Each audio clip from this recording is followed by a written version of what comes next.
আসসালামু আলাইকুম, কেমন আছেন আপনারা? আমি তো আলহামদুলিল্লাহ ভালো আছি। আমি গাছে পানি দেওয়া দিয়েই আমি ব্লগটি শুরু করি। আজকেও শুরু করলাম। এই যে গাছগুলি একদম শুকিয়ে আছে, তাই ভাবলাম গাছে যেহেতু পানি দিচ্ছি আপনাদেরকেও শেয়ার করি। আজকে সকালের নাস্তা রুটি আর ডিম ভাজা হবে, ডিম দিয়ে খাওয়া হবে।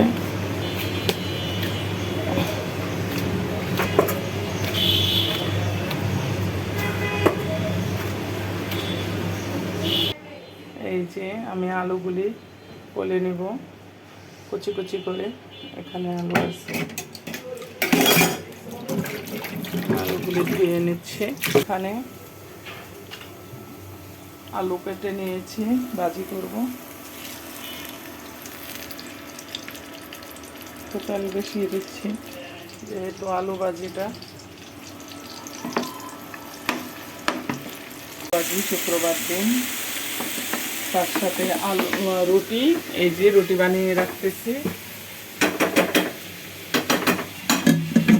করে রেখেছি। এর ওয়েদার তো সকালে আপনাদেরকে দেখাইছি কিরকম, কিছু রৌদ্র কিছু ছায়া ছিল, কিন্তু এখন পুরোটাই ছায়া হয়ে গেছে। একদম মেঘলা মেঘলা আকাশ, রৌদ্র নেই।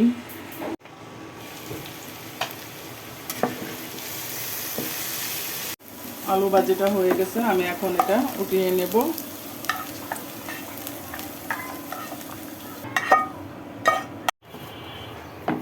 এই যে রুটি তাওয়ায় দিয়ে দিলাম, রুটিগুলি আমি ভেজে নেব। সবগুলি মানে একটা একটা করে সবগুলি আমি তাওয়ায় ছেঁকে নেব। তাই সেই যে আমি ডিমটা ভেজে নিচ্ছি। এটা অবশ্য পোস্ট করা হচ্ছে, ভেঙে চেঙ্গে একেবারে ডিমের একেবারে করে ফেলাইছে। আমার ডিম ভাজা মানে আমি না ভাজলে অন্য কেউ ডিম ভাজলে মানে ডিম সেরা বেড়া হয়ে যায়। আর এই যে আরেকটা ভাজবো। আর এখানে পরোটা রুটি, আমি অবশ্য রুটি খাই, আমার ছেলের জন্য পরোটা। জীবনে আসলে মানুষ হইতে হইলে কিপটামি চলবে না। কিপটামি করে কি হবে বলেন তো? দুনিয়া 2 দিনের জন্য, আজকে আছি কালকে নাও থাকতে পারি। রাত্রেবেলা ঘুমাইলে রাত্রের মধ্যে নিঃশ্বাস চলে গেলে নিজেও টের পাবো না। তো যেটুকু নিজের জন্য খরচ করতে হবে সেটুকু তো করতেই হবে। অনেকেরা অনেক কিছু বলে যে আমি নাকি অনেক খরচ করি, অনেক খাই, কিন্তু না, আমার যেটুকু প্রয়োজন আমি সেইটুকুই করি, সেইটুকুই খরচ করি, সেইটুকুই খাই। কিন্তু মানুষের মুখের কথা, এখন মানুষকে তো আর মুখে চাপা দিয়ে ধরে রাখতে পারবো না।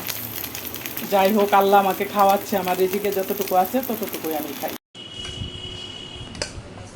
খাচ্ছি। সকালে নাস্তা আলু ভাজি আর ডিম ভাজি।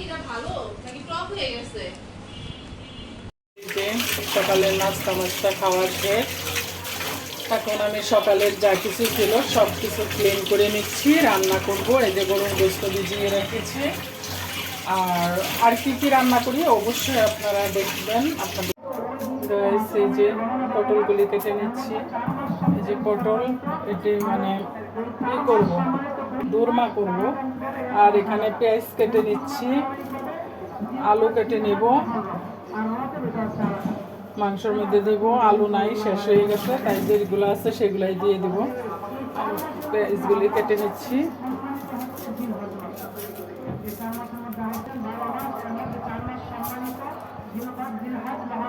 চলে যাচ্ছে, নামাজে যাচ্ছে। সবাইকে জুম্মা মোবারক। সবার জন্য বেশি বেশি দোয়া করবা।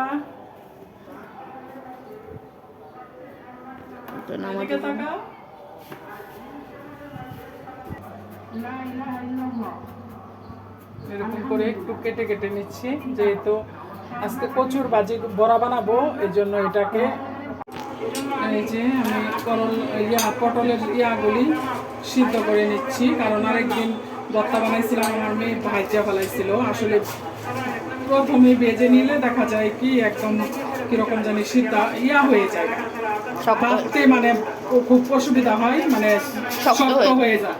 লবণ দিয়ে দিচ্ছি সামান্য, সামান্য একটু হলুদও দিয়ে দিচ্ছি, যেহেতু আমি চিংড়ি দিব এখানে, এই জন্য আমি এটার সাথে সব ধরনের মশলাই সামান্য দিয়ে দিচ্ছি, একটু জিরাও দিয়ে দিচ্ছি।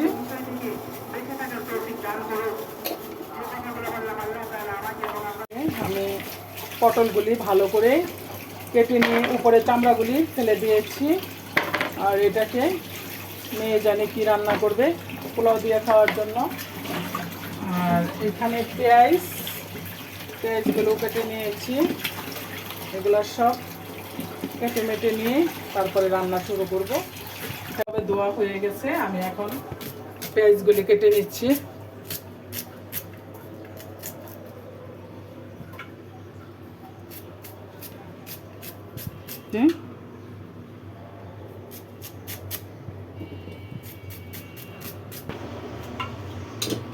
এলাচ, দারচিনি, তেজপাতা সব দিয়ে দিলাম।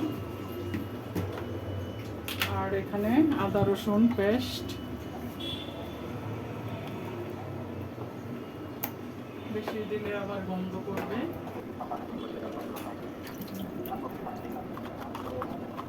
মশলা সব শেষ হয়ে গেছে, সব আবার কিনতে হবে। এখানে 4 চামচের মতো দিয়ে দিলাম ধনিয়ার গুঁড়া, এখন দিয়ে দিচ্ছি হলুদের গুঁড়া, আর সাদা সাদা কালো কালো মানে লবণ দিয়ে দিলাম পরিমাণ মতো। আমার লবণ আবার সবসময় কম হয়, তাই না, আমি টেস্ট করি না, এটাই আমার সমস্যা। আর এই যে আমি সাদা সাদা তেল দিয়ে দিচ্ছি, সাদা লবণ দিয়ে দিলাম, সাদা তেলও দিয়ে দিচ্ছি। আর এখানে অনেক রকমের মশলা একসাথে ব্লেন্ড করে দিয়েছে আমার মেয়ে। এই যে জিরা মানে গরম মশলা যাকে বলে।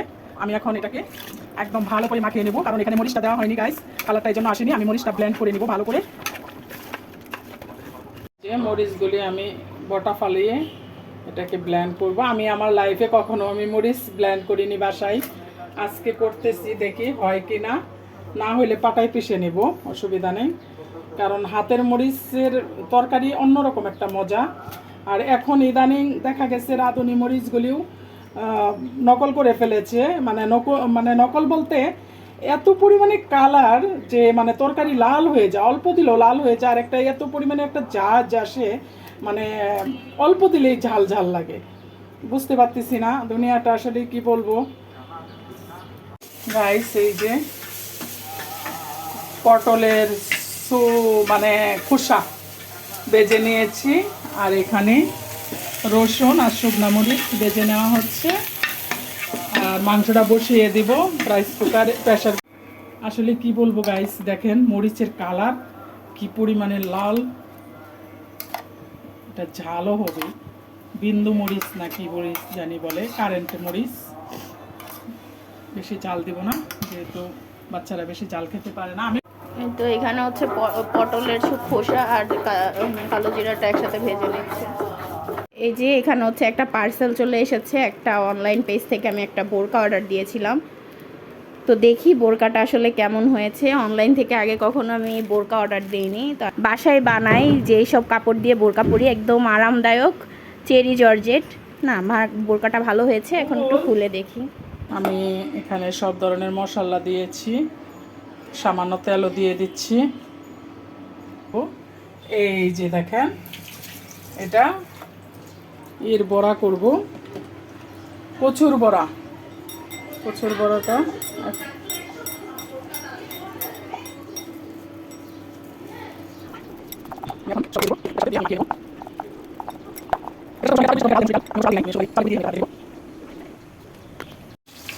এখানে হচ্ছে পোলাওটা আমি রান্না করে নিচ্ছি। এখানে হচ্ছে যেহেতু টাইম খুব শর্ট, আর এখান থেকে হচ্ছে বড়ার জন্য এটা ম্যারিনেট করে রেখেছি। এটা বড়া ভাজা হবে, ভিজিয়ে রাখছি যেন ভালো মতন ভিজে থাকে, নরম হয়। আর এখানে পটলের দোরমা করব, এটা তো আগের রেসিপিতে দেখেছেন।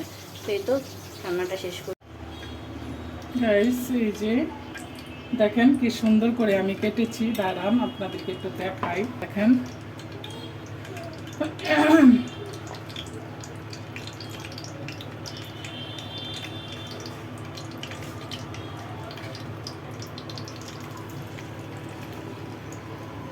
দেখেন এক একটা থেকে এক একটা কম হয় নাই এইগুলা। এই যে আমার কচুর বড়াটা হয়ে গেছে, এখন আমি উঠিয়ে নিব। তাই এটা হলো আপনার কাজু বাদাম, কাঠবাদাম, পেস্তা বাদাম, আবার হলো কিশমিশ, কাঁচামরিচ, পেঁয়াজ। এটা পটলের কোরমা হবে। আজকে রান্না বান্না এই পর্যন্তই, আর বেশি কিছু রান্না করব না, শুক্রবার যেহেতু। চিনি দিয়ে দিলাম।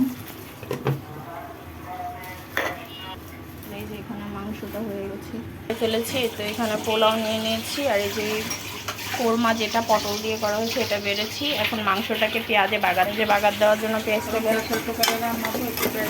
লাল করে এরপরে মাংসটা ঢেলে দিব। আর এখানে আমি সব কিছু ক্লিন করে ফেললাম। মাংসটা ভালো করে প্রেসার কুকারের মধ্যে একদম সিদ্ধ করে নিয়েছি। এখন আমি পেঁয়াজটা একটু লাল লাল করে পেস্ট, কারণ এইভাবে না দিলে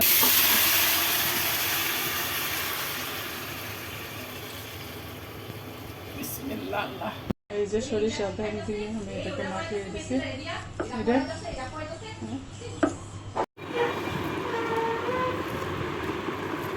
গাইস, এই যে আমি আমার ছেলেকে খাওয়াচ্ছি মাংস, আর এখানে পটলের কোরমা, এটা দিয়ে খাওয়াচ্ছি।